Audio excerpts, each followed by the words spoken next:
ಅಖಂಡ ಮಾಧ್ಯಮ ಸರಣಿ ಸಂಚಿಕೆಗೆ ಸ್ವಾಗತ. ನಾನು TN ರವಿಕುಮಾರ್. ಇವತ್ತು ನಮ್ಮ ಜೊತೆ ಇದ್ದಾರೆ KS ಸೋಮಣ್ಣ ಅವರು. KS ಸೋಮಶೇಖರ್ ಅಂತ ಅವರ ಹೆಸರು. ಅವ್ರನ್ನ ಸೋಮಣ್ಣ ಅಂತ ಕರೀತಾರೆ. ಅವರು ಈಗಾಗಲೇ ಬೆಂಗಳೂರು ಪ್ರೆಸ್ ಕ್ಲಬ್, ಬೆಂಗಳೂರು ವರದಿಗಾರರ ಕೂಟ, ಈಗ ಹಲವಾರು ಕ್ಷೇತ್ರಗಳಲ್ಲಿ ಅವರು ಕೆಲಸ ಮಾಡಿದ್ದಾರೆ. ಅವ್ರನ್ನ ಭೇಟಿ ಮಾಡೋದು ಬನ್ನಿ. ಅವ್ರು ಯಾವ ಸಾಧನೆ ಮಾಡಿದ್ದಾರೆ ಅಂತ ತಿಳ್ಕೊಂಡು. ಸರ್ ನಮಸ್ಕಾರ. ನಮಸ್ಕಾರ ಸರ್, ತಾವು ಹುಟ್ಟಿ ಬೆಳೆದಿದ್ದಾರೆ ಏನು ಸರ್? ನಾನು ಮೂಲತಃ ತುಮಕೂರು ಜಿಲ್ಲೆ ತಿಪ್ಟೂರು ತಿಪ್ಟೂರು ನಗರವಾಸಿ. ತಿಪ್ಟೂರಿನಲ್ಲಿ ನನ್ನ ವಿದ್ಯಾಭ್ಯಾಸ PA ವರೆಗೂ ಓದಿದ್ದೀನಿ. 1980ರ ದಶಕದಲ್ಲಿ ಈ ಕ್ಷೇತ್ರಕ್ಕೆ ಪದಾರ್ಪಣೆ ಮಾಡಿದೆ. ಪ್ರಾರಂಭದಲ್ಲಿ ಅಲ್ಲೇ ತಿಪ್ಟೂರಿನಲ್ಲಿ ಮುದ್ರಣವಾಗುತ್ತಿದ್ದಂಥ, ಅಲ್ಲಿಂದ ಬಿಡುಗಡೆ ಆಗ್ತಿದ್ದಂತಹ ಅಂತ್ಯೋದಯ, ತಿಪ್ಟೂರು ಟೈಮ್ಸ್ ಮತ್ತು ಸೇವಕ ಎಂಬ ಹಳೆಯ ಪತ್ರಿಕೆ, ಸ್ವಾತಂತ್ರ್ಯ ಹೋರಾಟಗಾರ ಅಂತ ಶ್ರೀಯುತ ML ಜಯರಾಮನ್ ಅವರು ಹಿರಿಯರು ನಡೆಸ್ತಾ ಇದ್ರು.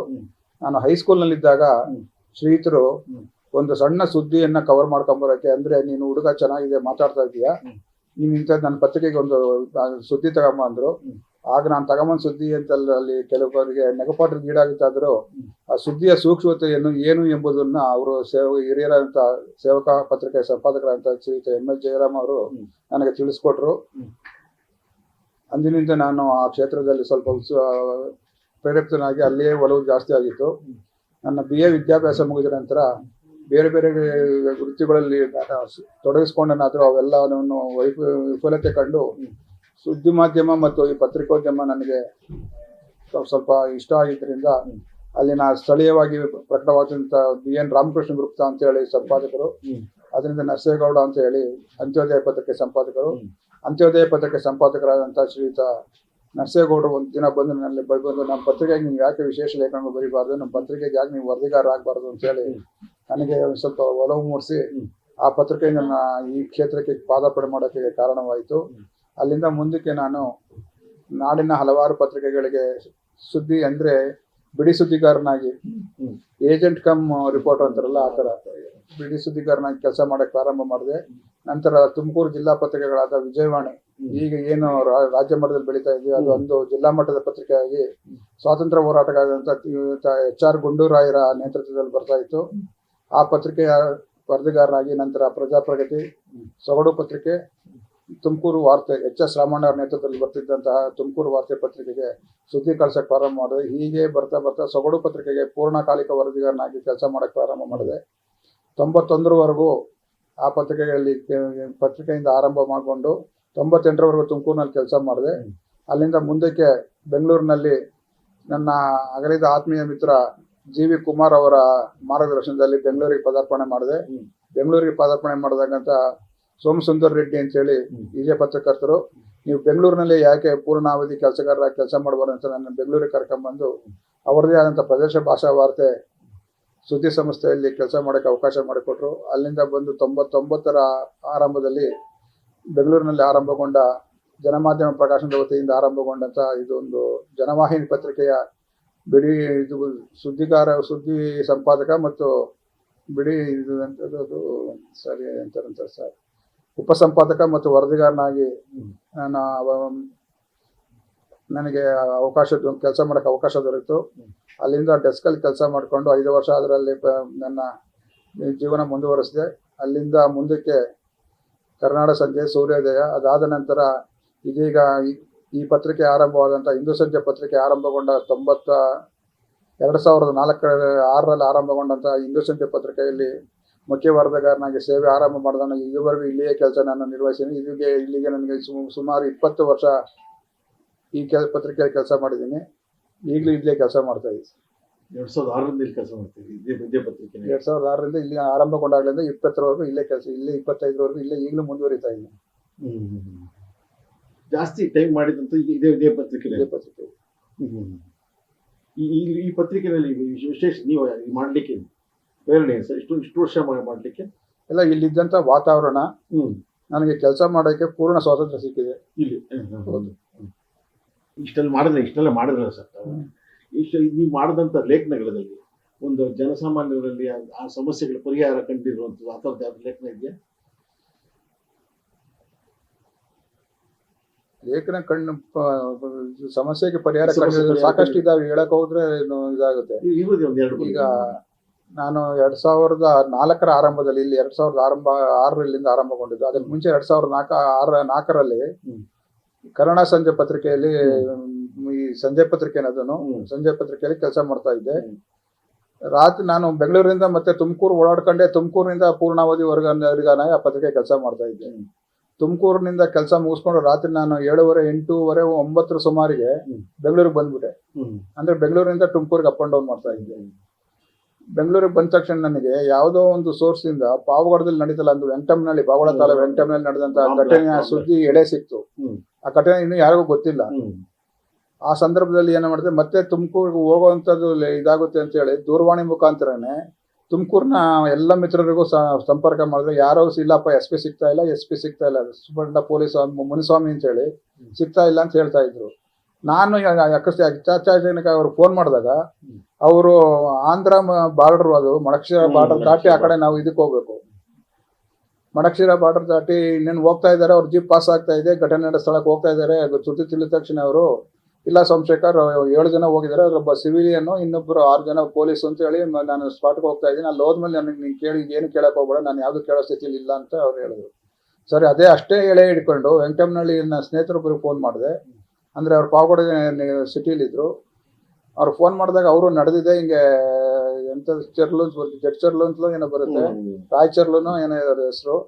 ಆ ಊರಿಗೆ ಹತ್ರ ಬಸ್ನಲ್ಲಿ ಕೆಲಸ ಮಾಡುವಂತ ಕಾರ್ಮಿಕ ಬಸ್ ತೊಳಿಬೇಕಾದ್ರೆ ಅವನು ಅದಕ್ಕೆ ಇದಾಗಿದ್ದಾನೆ. ಮತ್ತೆ 6 ಜನ ಪೊಲೀಸ್ನವ್ರು ಹೋಗಿದ್ದಾರೆ ಅಂದ್ರು. ಆ ಸುದ್ದಿನ ನಾನು ಸೂರ್ಯೋದಯ ಪತ್ರಿಕೆ, ಕರ್ನಾಟಕ ಸಂಜೆ ಮಾಲೀಕರೇ ಸೂರ್ಯೋದಯ ಪತ್ರಿಕೆಯನ್ನು ಕೂಡ ಪ್ರಸರಣ ಮಾಡ್ತಾ ಇದ್ರು. ಸೂರ್ಯೋದಯ ಪತ್ರಿಕೆ ಪ್ರಿಂಟ್ಗೆ ಹೋಗಿದೆ. ಅಲ್ಲಿ ಎಲ್ಲಾ ಸ್ಟಾಫು ಕೂಡ ಮನೆಗೆ ಹೋಗ್ಬಿಟ್ಟಿದ್ರು. ಸುದ್ದಿ ತಗೊಳಾರಿಲ್ಲ, ಏನೂ ಇಲ್ಲ. ನಾನು ಬರೆದು ಬಿಟ್ಟು ಇನ್ನೇನು ಓದಿ ಅದನ್ನ ಇದು ಮಾಡಿದೆ. ಅದು ಫ್ರಂಟ್ ಪೇಜಲ್ಲಿ ಕವರ್ ಆಯ್ತು. ಅದೊಂದು ಸಣ್ಣ ಸುದ್ದಿ. ಇದು ಬೆಳಗ್ಗೆ ಎಲ್ಲಾ ಪತ್ರಿಕೆಯವರಿಗೂ ಇದಾಗಿ ಅದೊಂದು ಪ್ರೇರಣೆ ಆಯ್ತು. ಮತ್ತೆ ನಾನೇನ್ ಮಾಡಿದೆ, ಅಷ್ಟೊತ್ತಿಗೆನೆ ನನ್ನ ತುಮಕೂರಿನ ಮಾಧ್ಯಮ ಮಿತ್ರರಿಗೆ, ನಮ್ಮ ಫೋಟೋ ಕ್ಯಾಮ್ರಾಮನ್ ಯಾರಿದ್ನೋ, ನಮ್ಮ ಛಾಯಾಗ್ರಾಹಕ ಕೊಡೋನು, ಅವನಿಗೂ ಸಹ ಎಬ್ಬರಿಸಿ ಅವನದೊಂದು ಮಾರುತಿ ಓಮ್ನಿಯಲ್ಲಿ ಅಷ್ಟೊತ್ತಲ್ಲಿ ನೈಟ್ ಅವ್ರಿಗೆ ಪಾವಗಡಕ್ಕೆ ಕಳಿಸಿದೆ. ಅವನು ಹೋಗಿ ನೈಟ್ ಅವಾಗ ಶಂಕರ್ ಬಿದ್ರಿಯವರು ಮತ್ತು ನಮಗೆ ಇವರು ಸುಭಾಷ್ ಭರಣಿಯವರು ಇದ್ರು. ಇಲ್ಲಿ ರಾಜ್ಯ ಮಟ್ಟದ ಪೊಲೀಸ್ ಆಫೀಸರ್ ಆಗಿ ನಮ್ಮ ಇನ್ಚಾರ್ಜ್ ಏನು ತುಮಕೂರು ಡಿಸ್ಟ್ರಿಕ್ಟ್ ಬರ್ತದಕ್ಕೆ. ಅವರಿಬ್ರು ಹೋಗೋಷ್ಟೊಳಗೆ ಇವ್ರು ನಮ್ಮ ಫೋಟೋಗ್ರಾಫರ್ ಹೋಗಿದ್ದಾನೆ. ಅಲ್ಲಿ ನಡೆದಿರೋ ಘಟನೆ ಎಲ್ಲ ಫುಲ್ ಫೋಟೋಸ್ ತೆಗೆದಿದ್ದಾನೆ. ಅವ್ರು ಬರ್ತಿದ್ದಂಗೆ ಯಾರನ್ನ ಸುರ್ಬೇಡ್ರಿ, ಯಾವ ಫೋಟೋಸ್ ತೆಗಿಬಿಡ್ರಿ, ಇವ್ರು ನಮ್ಮ ಹುಡುಗ ತೆಗೆದ್ಬಿಟ್ಟಿದ್ದಾನೆ, ಎಲ್ಲ ಇಲ್ಲಿ ಕಳಿಸ್ಬಿಟ್ಟಿದ್ದಾನೆ ಬೆಂಗಳೂರಿಗೆ ಮೇಲೆ. ನಾವು ಅಷ್ಟರೊಳಗೆ ಎಲ್ಲವನ್ನೂ ಹುಡುಗನ ಬೈಲೇನ್ ಇಲ್ದಲೆ ಎಲ್ಲಾ ಸುದ್ದಿಗಳನ್ನ ಹಾಕಿದೆ. ಬೆಳಗ್ಗೆನೆ ಅವ್ರ ಎನ್ಕ್ವೈರಿ, ಈ ಫೋಟೋ ಸಿಕ್ತು, ಅದು ಹಂಗಾಗಿಲ್ಲ, ಇದು ಹಿಂಗಾಗಿಲ್ಲ ಅಂತ ಎಲ್ಲ 108 ಕತೆ. ಅದು ಆಮೇಲೆ ನಡೆದ ಮುಂದೆ ತಮಗೆ ಎಲ್ಲ ಗೊತ್ತಿದೆ. ಬೆಳಗ್ಗೆ ಎಲ್ಲರೂ ತಾವೇ ಮೊದಲು ಅನ್ನೋ ತರ ಹೇಳ್ತಾರಲ್ಲ, ಆ ತರ ಮೊದಲು ಮಾಡ್ಕೊಡ್ರು. ಅಂದ್ರೆ ನಮ್ಗೆ ಅಲ್ಲಿ ಆಗಿದ್ದೇನು ಅಂದ್ರೆ, ದೂರದರ್ಶನ ಸುದ್ದಿ ಕವರ್ ಮಾಡ್ತಂತ ನಮ್ಮ ಹಿರಿಯ ವರದಿಗಾರರೊಬ್ರು ನನ್ನ ಸಿಂಗಲ್ ಕಾಲಮ್ ಸುದ್ದಿ ಫ್ರಂಟ್ ಪೇಜ್ ಏನು ಸೂರ್ಯದಲ್ಲಿ ಕವರ್ ಆಗಿತ್ತು, ಆ ಸುದ್ದಿ ನೋಡ್ಕೊಂಡೇ ಅವರು ಇದಕ್ಕೆ ತಗೊಂಡಿದ್ದಾರೆ, ದೂರದರ್ಶನ ತಗೊಂಡಿದ್ದಾರೆ. ಬೆಳಗ್ಗೆ ಅವರು ಕ್ಯಾಶಿಯರ್ ಎಡಿಟರ್ ಆಗಿ ಕೆಲಸ ಮಾಡ್ತಾ ಇದ್ರು. ಅವ್ರು ಹೇಳ್ತಾ ಇದ್ರು, ಸೋಮಣ್ಣ ನಿನ್ ಸುದ್ದಿಯಿಂದ ನಾನು ಇದಾಯ್ತನಪ್ಪ, ಚೆನ್ನಾಗ್ ಬಂದಿತ್ತು, ನಾನು ನಿಮ್ಮ ಮೇಲೆ ನಂಬಿಕೆ ಇಟ್ಟು ಮಾಡ್ಬಿಟ್ಟಿದ್ದೀನಿ, ಏನು ಮತ್ತೆ ಫೋನ್ ಮಾಡಿದ್ರು. ಇಲ್ಲಪ್ಪ ಹಿಂಗ ಆಗಿದೆ ಸರ್ ಅಂತ ಹೇಳಿದ್ಮೇಲೆ ಅದ್ ಮುಂದಕ್ಕೆ ನೋಡಿದ್ರೆ ನಿಮ್ ಘಟನೆ ನಮ್ಗೆ ಗೊತ್ತಿದೆ. ಬೇರೆ ಘಟನೆ ಆದ್ರೆ ಸರ್, ಬೇರೆ ಘಟನೆ ಅಂದ್ರೆ ಅದು ಸಾರ್ ನಗ್ತೀರಾ,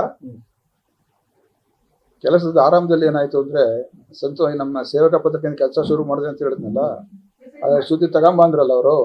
ನಮ್ಮೂರಲ್ಲಿ ಮೈನ್ ರೋಡ್ ಅಲ್ಲೇ BH ರೋಡ್, ಅದು ಮೈನ್ ರೋಡ್ ಅಲ್ಲಿ ಒಂದು ಕಲ್ಯಾಣಿ ಇದೆ. ಮೈನ್ ರೋಡ್ ಅಲ್ಲೇ ಅವತ್ತಿನ ಕಾಲಕ್ಕೆ ಒಂದೇ ಆಟೋ ನಮ್ಮೂರಿಗೆ ಆಟೋ ಪ್ರಾರಂಭ ಆಗಿದ್ದೆ, ಒಂದೇ ಆಟೋ. ಆ ಕಲ್ಯಾಣಿ ಮುಂದೆ ಇವನು ಇದು ನಿಲ್ಸಿದ್ದಾನೆ, ಆಟೋನ ಮೇಲೆ ಎತ್ಬಿಟ್ಟು ನಾವು ತೊಳೆಯಕ್ಕೆ ನಿಲ್ಸಿದ್ದಾನೆ. ಆಟೋ ಮುಂದೆ ನಾಯಿ ಸತ್ತು ಬಿದ್ದಿದೆ ಆ ಕಲ್ಯಾಣಿ. ಸರಿ, ಈ ನಾಯಿ ಸತ್ತು ಬಿದ್ದಿರೋದು ಏನ್ ಮಾಡಿದ್ರು, ಆಟೋ ಡಿಕ್ಕಿ ನಾಯಿ ಸಾವುನ ತರದಲ್ಲಿ ನಮ್ಮ ಸೇವಕ ಪತ್ರಿಕೆ ಯಜಮಾನ್ರು. ನಾನು ಆಟೋ ಕೂತ್ಬಿಟ್ಟು ನಾಯಿ ಸತ್ತೋಗ್ಬಿಟ್ಟೆ ಸರ್, ಹಂಗೆ ಅಜಾಗ್ರತೆ ಹಂಗೆ ಅಂತ ಕೊಟ್ಟೆ ಅಷ್ಟೇ. ನನ್ಗೆ ಆವತ್ತಿನ ಅದಕ್ಕೆ ಅಷ್ಟೊಂದು ಪರಿಜ್ಞಾನ ಇಲ್ವಲ್ಲ. ಅವನು ಆಟೋ ನಿಲ್ಸಿರೋದು ತೊಳೆಯಕ್ಕೆ, ಆಟೋ ಮುಂದೆ ಬಿದ್ದಿರೋದು ಸತ್ತು ಬಿದ್ದಿರೋ ನಾಯಿ. ಅದನ್ನ 2 ದಿವಸ ಆದ್ರೂ ಅದರಿಂದ ಡಿಸ್ಪೋಸಲ್ ಮಾಡಿಲ್ಲ. ಆಟೋ ಡಿಕ್ಕಿ ನಾಯಿ ತೊಡೆದಿನಿ, ಗಮನ ಹರಿಸಿದ ಪುರಸಭೆ ಅಂತೇಳಿ ಇಷ್ಟು ಬಂದಿತ್ತು. ಇಷ್ಟಕ್ಕೂ ಕೂಡ ಇದಾಯ್ತು. ಯಜಮಾನ್ರ ತಕ್ಕ ಹೋದ್ರು, ಅವ್ರು ಪ್ರಿಂಟ್ ಮಾಡ್ಬಿಟ್ರು.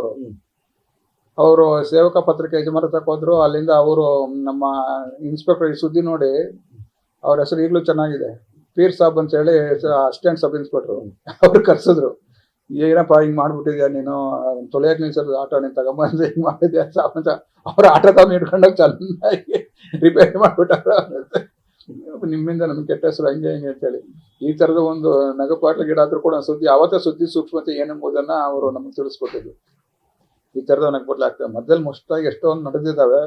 ಅವು ಯಾರು ತಗೊಂಡವ್ರು ನಾವು ಕೊಟ್ಟಿದ್ದ ಸುದ್ದಿಗಳನ್ನ ಇನ್ನೊಂದು ಯಾರೋ ತಗೊಂಡವ್ರನ್ನ ಅವ್ರು ನಮ್ದು ಅನ್ನೋದು ಇಟ್ಕೊಂಡಿರೋದಂತ ಹೇಳಕ್ಕೆ ನಮಗೀಗ ಸರಿ ಪ್ರೆಸ್ ಕ್ಲಬ್ ಅಲ್ಲಿ ಪದಾಧಿಕಾರಿಯಾಗಿ ಆಯ್ಕೆ ಆಗಿದ್ದು ಆ ಟೈಮ್ ತಾವು ಮಾಡಿದಂತ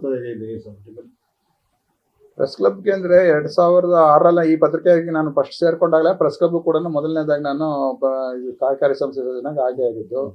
ಆವಾಗ ತಗೊಂಡಂತ ಇದು ಮೇಜರ್ ಇದು ಅಂದ್ರೆ ಅವಾಗ NS ಶಂಕರ್ ಅವರು ಪ್ರಧಾನ ಕಾರ್ಯದರ್ಶಿಗಳು, ಪೊನ್ನಪ್ಪ ಪ್ರೆಸಿಡೆಂಟ್.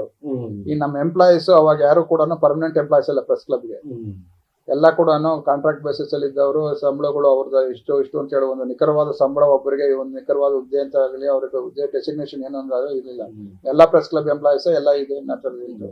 ಆ ಸಂದರ್ಭದಲ್ಲಿ ಅವರಿಗೆ ಎಲ್ಲ ಮಾಡಿ ಕಾನೂನು ಲೆಕ್ಕಾಚಾರದ ಪ್ರಕಾರ ಅವರುಗಳಿಗೆ ಒಂದು ಕಾಯಂ ನೌಕರ ಅನ್ನೋಂಥ ಒಂದು ಇದನ್ನ ಮಾಡಿ ಕಾಯಮಾತಿ ಮಾಡಿದ್ದು ಕೂಡ ಅದೊಂದು ನನ್ನ ಈ ಕಾಲದಲ್ಲಿ ನಡೆದಿದ್ದು ಅಂತ ನನಗೊಂದು ಹೆಮ್ಮೆ.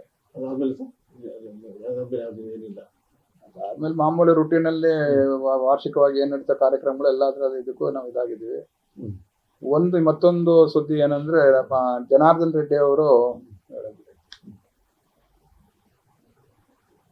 ಸಾಕಷ್ಟು ಕಾರ್ಯಕ್ರಮಗಳಾಗಿದ್ದಾವೆ. ರುಟೀನ್ ಏನ್ ಕಾರ್ಯಕ್ರಮಗಳು ಪ್ರೆಸ್ ಕ್ಲಬ್ ಆ ಕಾರ್ಯಕ್ರಮಗಳಿಗೆ ನಾವು ಕೂಡ ಮುಖ್ಯವಾಗಿ ಕೈ ಜೋಡಿಸ್ಕೊಂಡು ಕೆಲಸ ಮಾಡಿದ್ವಿ. ಎಲ್ಲ ಕಾರ್ಯಕಾರಿ ಸಂಸ್ಥೆಯಲ್ಲಿ ಯಾವುದೇ ಇದಿಲ್ದಂಗೆ, ಯಾವುದೇ ಅಪಸ್ವರಗಳಿಲ್ದಂಗೆ, ಯಾವುದೇ ಇದಿಲ್ದಂಗೆ ಕಾರ್ಯಕಾರಿ ಸಂಸ್ಥೆ ಅಧ್ಯಕ್ಷರು ಮತ್ತು ಜನರಲ್ ಸೆಕ್ರೆಟರಿ ತಗೊಳ್ಳೋಂಥ ನಿರ್ಧಾರಗಳು ನಾವು ಕೈ ಜೋಡಿಸಿ ಕೆಲಸ ಮಾಡಿದ್ವಿ. ಸರಿ, ಆಯ್ತು. ಹೊಸದಾಗಿ ಬರ್ತಾರಲ್ಲ ಸರ್, ಅವ್ರು ಹೇಳೋದಾರ ಏನ್ ಹೇಳ್ಬೋದು ಸರ್? ಏನ್ ನೋಡ್ರಿ, ವೃತ್ತಿ ಬಗ್ಗೆ ಶ್ರದ್ಧೆ ಇರಬೇಕು. ಮತ್ತೆ ನಾವು ಏನಿರ್ತೀವೋ ಅದನ್ನ ಇನ್ನು ಪ್ರತ್ಯಕ್ಷವಾಗಿ ನೋಡಿದ್ರೆ ಪ್ರಾಮಾಣಿಕ ನೋಡಿ ಅಂತೇಳಿ ಮಾಡ್ಕೊಂಡು ಹೋಗ್ಬೋದು ಅಷ್ಟೇ. ಏನು ಎಲ್ಲಾರು ವೃತ್ತಿ ಮೇಲೆ ಗೌರವ ಇಟ್ಟೆ ಬರ್ತಾರೆ. ವೃತ್ತಿ ಅವರು ಥಿಯರಿಟಿಕಲಿ ಇದಾಗಿ ಬರ್ತಾರೆ. ಇರಲ್ಲ ಅಂತ ಹೇಳಲ್ಲ, ಅವ್ರವ್ರ ಇದಕ್ಕೆ ಮಾಡ್ತಾರೆ. ಆಯಾ ಕ್ಷೇತ್ರ ಮೀಡಿಯಾಗಳು ಸೇರ್ಕೊಂಡಾಗ ಎಡಿಟರ್ಗಳು ಅವ್ರನ್ನ ತಿದ್ದು ಇದು ಮಾಡ್ತಾರೆ ಅನ್ನೋದು ನಮ್ಗೆ ನಂಬಿಕೆ ಇದೆ. ಸ್ವಲ್ಪ ಸರಿ ಹೋಗ್ಬೇಕು. ಹೊಸದಾಗಿ ಬರೋರು ಶ್ರದ್ಧಾಪೂರ್ವಕ ಕೆಲಸ ಮಾಡಿದ್ರೆ ಇದು ನಮ್ಮ ಇದು ಸುಧಾರಿಸುತ್ತೇನೆ ನನ್ನ ಲೆಕ್ಕಾಚಾರ. ಯೂಟ್ಯೂಬ್ ಚಾನಲ್ ಬಗ್ಗೆ ಸರ್? ಯೂಟ್ಯೂಬ್ ಚಾನಲ್ ಅಂದ್ರೆ ಅದು ಗೌರ್ಮೆಂಟ್ ರೆಕಗ್ನೇಷನ್ ಇಲ್ದಿರೋದ್ರಿಂದ ಏನಾಗ್ತಾ ಇದೆ ಅಂದ್ರೆ ತಾನು ಮಾಡಿದ್ದೇ ಕೆಲಸ, ತಾನು ಮಾಡಿದ್ದೇ ಇದು ಅನ್ನೋ ತರದಲ್ಲಿ ಕೆಲವರು ಹೋಗ್ತಾ ಇದ್ದಾರೆ. ಎಲ್ಲ ಯೂಟ್ಯೂಬ್ ಚಾನಲ್ಗಳಿಂದಲೇ ಎಷ್ಟೋ ಸುದ್ದಿಗಳು, ಬಹಳಷ್ಟು ಸುದ್ದಿಗಳು ಬೆಳಕಿಗೆ ಬಂದಿದ್ದಾವೆ. ಇಲ್ಲ ಅಂತಲ್ಲ ಯೂಟ್ಯೂಬ್ ಚಾನಲ್ಗಳ ಬಗ್ಗೆ ನಾವು ಹಗರು ಮಾಡಿ ಮಾತಾಡೋದಕ್ಕೆ ನಾನು ಇಷ್ಟಪಡೋದಿಲ್ಲ. ಯಾಕೆ ಹಗರು ಮಾತಾಡೋಕೆ ಇಷ್ಟಪಡಲ್ಲ ಅಂದ್ರೆ ಅವ್ರುಗಳಿಂದಲೂ ಸಾಕಷ್ಟು ವಿಷಯಗಳು ಬೆಳಕಿಗೆ ಬಂದಿದ್ದಾವೆ. ಇಲ್ಲ ಅಂತ ನಾವ್ ಹೇಳಕ್ಕಾಗಲ್ಲ. ಅವರು ಕೂಡ ಶ್ರದ್ಧಾಪೂರ್ವಕವಾಗಿ ಕೆಲಸ ಮಾಡ್ತಾರೆ. ಅದನ್ನ ನೆಗ್ಲೆಜೆನ್ಸ್ ಮಾಡೋ ಸರಿ ಇಲ್ಲ. ಅವಕ್ಕೂ ಕೂಡ ಅವ್ರದೇ ಆದಂತ ಒಂದು ಸ್ಯಾಂಟಿಟಿ ಇರುತ್ತೆ. ಮತ್ತೆ ಸರ್, ಮನೆ ಕಡೆ ಫ್ಯಾಮಿಲಿ ಏನೋ ನಡೀತಾ ಇದೆ. ಮಗಳೊಬ್ಳೆ, ಅವಳು ಸಿವಿಲ್ ಇಂಜಿನಿಯರಿಂಗ್ ಓದಿದ್ಲು. ಕೆಲಸ ಮಾತ್ರ ಈಗ ಸಾಫ್ಟ್ವೇರ್ ಇಂಜಿನಿಯರಿಂಗ್ ಕೆಲಸ ಮಾಡ್ತಾ ಇದ್ದಾಳೆ. ಅಸೆನ್ಷಿಯಲ್ ಕೆಲಸ ಮಾಡ್ತಾ ಇದ್ದಾಳೆ. ಒಬ್ಬಳೆ ಮಗಳು, ಮದುವೆ ಆಗ್ಬೇಕು. ಸರ್, ಇದ್ರೊಳಗೆ ನಮ್ಮ ಜೊತೆ ಭಾಗವಹಿಸಿ ನಮ್ಮ ಜೊತೆ ಎಲ್ಲ ಕೊಟ್ಟು ತಮ್ಮೆಲ್ಲ ಅನುಭವಗಳನ್ನು ಹಂಚಿಕೊಂಡ್ರು. ನಮಸ್ಕಾರ.